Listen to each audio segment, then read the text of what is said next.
The cameras were rolling, the lights were bright, but Steve Harvey wasn't speaking.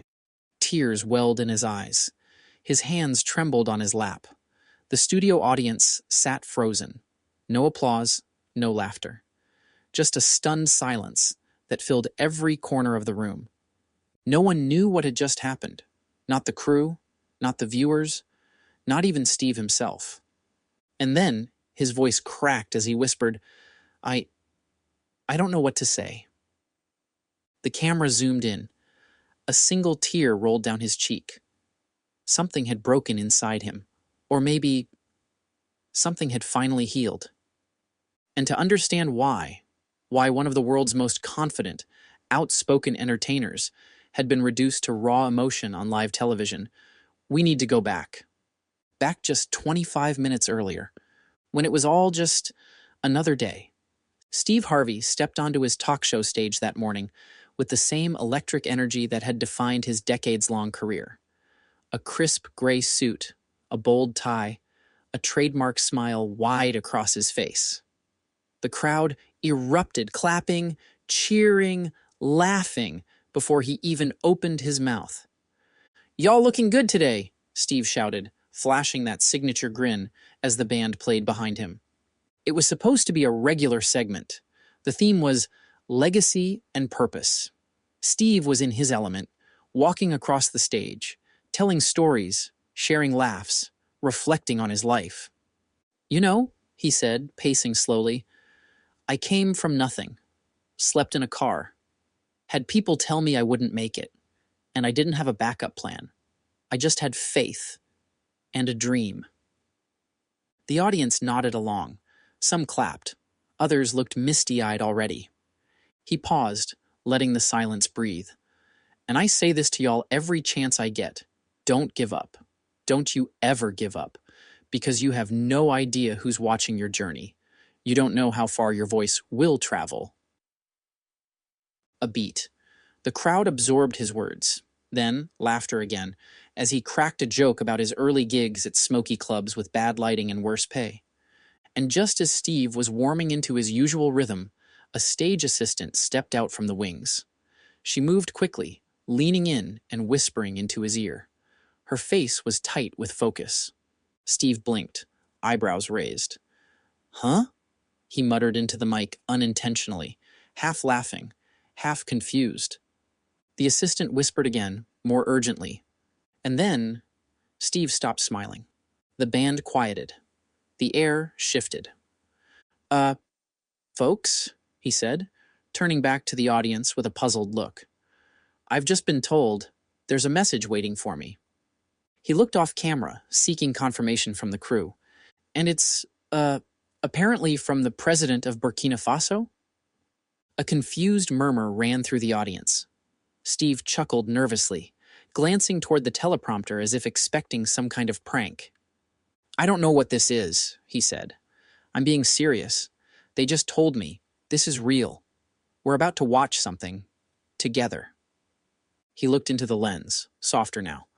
"Live TV, y'all. Anything can happen." The lights dimmed. The audience grew quiet. Even the camera operators adjusted their grips. And behind Steve Harvey, the massive LED screen flickered on. A golden presidential seal slowly appeared. Beneath it, in bold white letters, "Message from President Ibrahim Traore, Republic of Burkina Faso." Steve stared. "Why? Why would the president of Burkina Faso want to send me a message?" He sat down in his chair, eyes wide, hands clenched. He wasn't smiling anymore. The room fell into silence, and the video began. The screen behind Steve Harvey lit up, first with golden light, then a calm, beige backdrop. A single flag of Burkina Faso swayed gently behind a modest wooden desk. No lavish set, no fanfare, just a man sitting in stillness. President Ibrahim Traore, a former soldier, now the youngest head of state on the African continent. Known for his quiet strength, his unshakable resolve, and his deep, unwavering love for his people. He sat forward slightly, hands folded, eyes focused, not on a script, but on something deeper, When he began speaking, his voice was gentle, deliberate. Each word carried the weight of history and the warmth of a brother. "Mr. Steve Harvey," he said, in clear English with a soft African accent, "I speak to you not as a president, but as a man, as a son, as a brother." The audience leaned in. Steve's brow furrowed, his hands slowly unclenched. President Traore continued, "You may not know me, but we know you." He paused, letting the silence land. "In the villages of Burkina Faso, your voice travels farther than you imagine. In homes with no electricity, on radios powered by hand, we hear you." The studio remained silent. Not a cough, not a shuffle, just listening. "You have told stories of pain, of poverty, of perseverance, and in our own darkest nights, your words brought light." Steve's eyes widened slightly. He shifted in his chair, not with discomfort, but with disbelief. "When I was a soldier, sleeping in the dirt, listening to distant gunfire, someone played a clip of you. You said, 'Don't give up,' and I didn't." A single gasp escaped from the back row of the audience. Steve brought a hand to his mouth. "Mr. Harvey," Traore said, voice growing steadier, "you didn't just entertain. You gave me hope. When leaders fall, when war steals the future, you reminded me to stand tall." Then came the line that broke the silence. "From a soldier who rose to lead his people, to a boy who once had nothing in America, thank you." Steve exhaled sharply. The tissue in his hand was already damp. And still, the message was only beginning. President Traore leaned closer to the camera. "You once said, 'Your dream has to be bigger than your fear.'" He smiled gently. "I wrote that on a wall when I had nothing. No food, no shoes. Just that quote, and a cracked radio playing your voice." Steve blinked slowly. His lips parted slightly. "I was a boy," Traore said, "barefoot, walking miles to school, carrying books tied together with string. At night, I studied by candlelight, and in the silence, I prayed for purpose." He paused, eyes slightly glassy. "Then one day, in a crowded internet cafe, I heard your voice. Not your words, because I didn't understand much English then, but your voice, your emotion, your pain, and your strength." Steve leaned forward in his chair. "You cried in that video," the president continued. "You cried for others. And I realized real men cry when they care, when they love." The screen showed a still image, a young Traore in uniform, holding a book, crouched by a fire. "You taught me that leadership is not about power. It is about purpose." The camera returned to Steve Harvey. He was motionless. A single tear slid down his cheek. President Traore kept speaking. "There are children in my country who know your jokes, who repeat your quotes, who ask to hear 'the man who talks about second chances.'" The screen cut to a brief montage of children in dusty schoolyards, drawing hearts with Steve written in the center. "They don't know what Hollywood is, but they know hope, and your voice became their hope." Steve whispered, "Wow." President Traore then looked directly into the camera. "This message is not political. It is personal." A hush fell over the studio. "In your pain, we saw our story. In your strength, we found our future." Steve wiped his face. "This is a message from across the ocean, from a soldier to a speaker, from a president to a brother. A final beat. Thank you for speaking to us, even when you didn't know we were listening." The screen faded to black, and Steve Harvey sat in stillness, the tissue crushed in his hand. This wasn't just a message. It was a soul reaching out across continents, and it had just begun.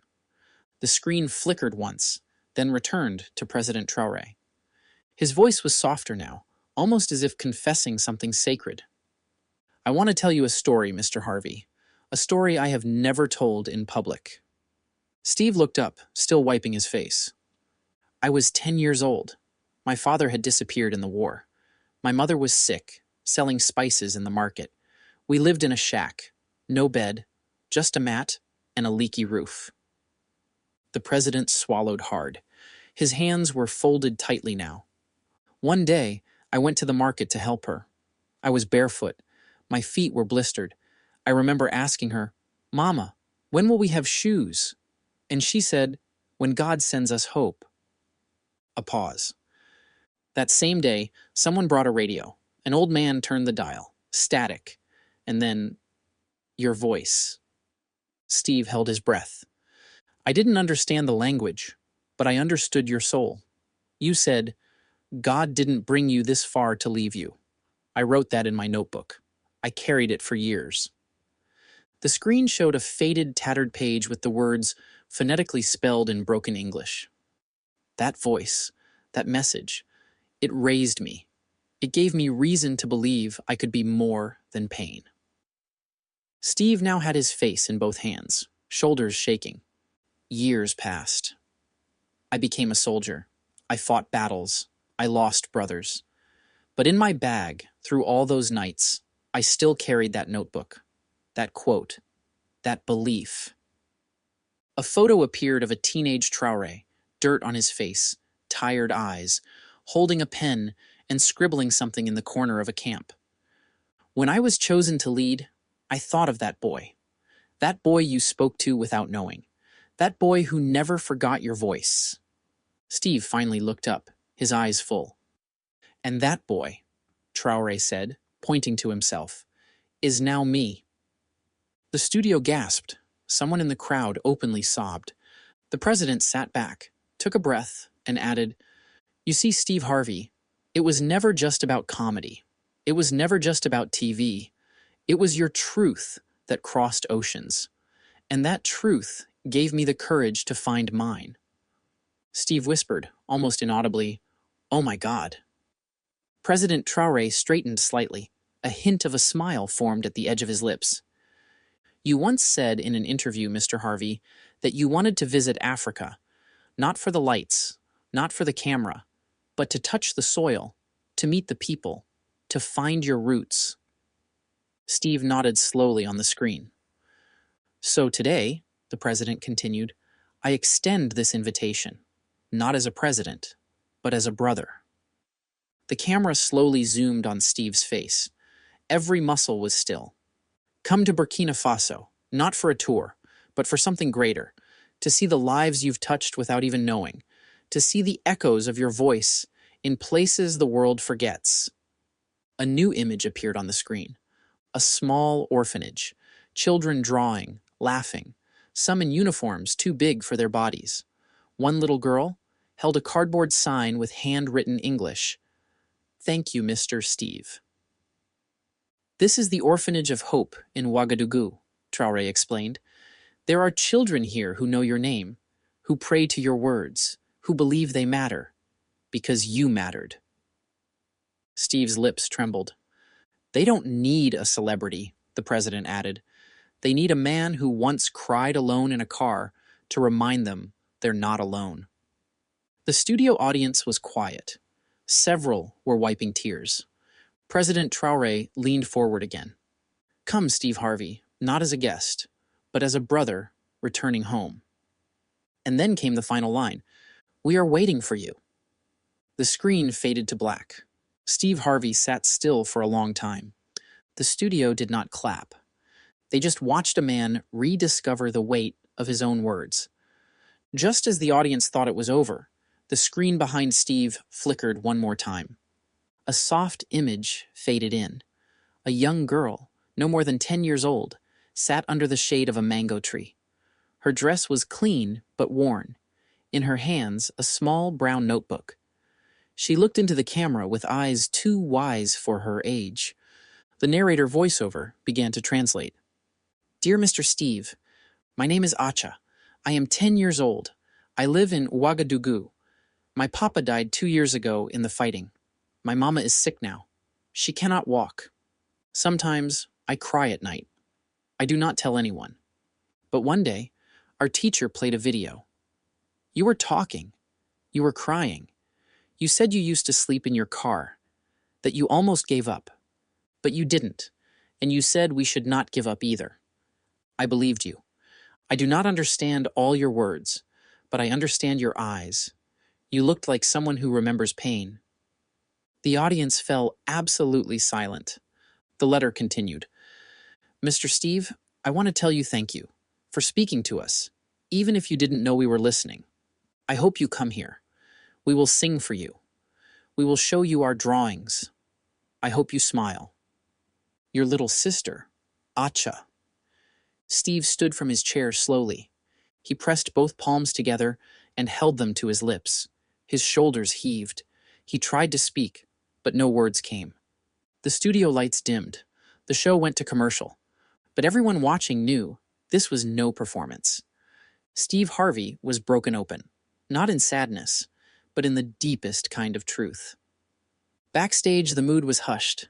Steve sat in his dressing room, still holding the tissue, now half shredded in his fingers. On the table in front of him lay the printed letter from Acha. The words stared back at him, soft as a whisper, heavy as a mountain. A producer entered the room. Steve, we can reschedule the next segment if you want. Steve didn't look up. He just said, no more show today. The producer nodded. Moments later, Steve picked up his phone. Get me a flight to Burkina Faso, he said. Soon as possible. No media, no cameras, just me. The assistant on the line hesitated. Do you want press approval? Should we notify the network? Steve's voice was calm, certain. Number, this ain't for them, this is for me. He closed his eyes and breathed deeply. A line from Acha's letter echoed in his mind. I understand your eyes. You looked like someone who remembers pain. He whispered to himself, I do remember. That's why I have to go. Outside, his team began clearing the set. The audience slowly filed out, many of them still in tears. But inside that quiet room, a man once celebrated for his words had been rendered speechless by the power of being heard. A few hours later, Steve Harvey walked out of the building, not as a celebrity, not as a talk show host, but as a man carrying a message that had finally reached his soul. The next day, the lights came on in Studio B again. The chairs were filled, the band was in place, the monitors glowed, ready to display the usual graphics. But something was different. The stage was quiet. Steve Harvey walked out slowly, not to applause, but into a soft, respectful silence. In his hand, he held the wooden carving of two hands holding a heart, the gift sent from the children of the Orphanage of Hope. He placed it carefully on his desk. Then he turned to face the camera and spoke. I've been on this stage for years, made people laugh, shared stories, cried a few times, but never like this. His voice trembled. Yesterday, something happened that I can't explain. A message from across the world found its way to me. A message I didn't know I needed. He paused, swallowed hard. A president, a soldier, a little girl named Acha. They reminded me that this job, this life, ain't about ratings or jokes. He pointed to the carving. It's about this. It's about heart. The camera zoomed in slightly. I got a letter from a child who's been through more pain in 10 years than I had in 30, and she told me she heard my voice through the dark. He looked down, then back up. You don't think your words matter. You say things to keep yourself going. You cry off camera. You fight battles nobody sees. But someone's watching. Someone's listening. He paused again. The studio remained still. So let me tell you what I learned this week. Your voice travels farther than you think. He took a deep breath. And if God gave you a platform, whether it's a TV show, a pulpit, a classroom, or just a kind word on the bus, use it. Because somewhere, a little girl is listening. A soldier is holding on. A future president is finding the courage to keep going. The lights dimmed gently. Steve closed his eyes, then opened them slowly. To the people of Burkina Faso, to President Ibrahim Traore, to Acha, I heard you, and I'm coming. Not as a star, as a brother. The camera held on his face. Let's be the kind of people who speak light into darkness. One story, one tear, one voice at a time. The screen behind him lit up, this time with no presidential seal, no graphics, just a single word in gold letters: healed. And the screen faded to black.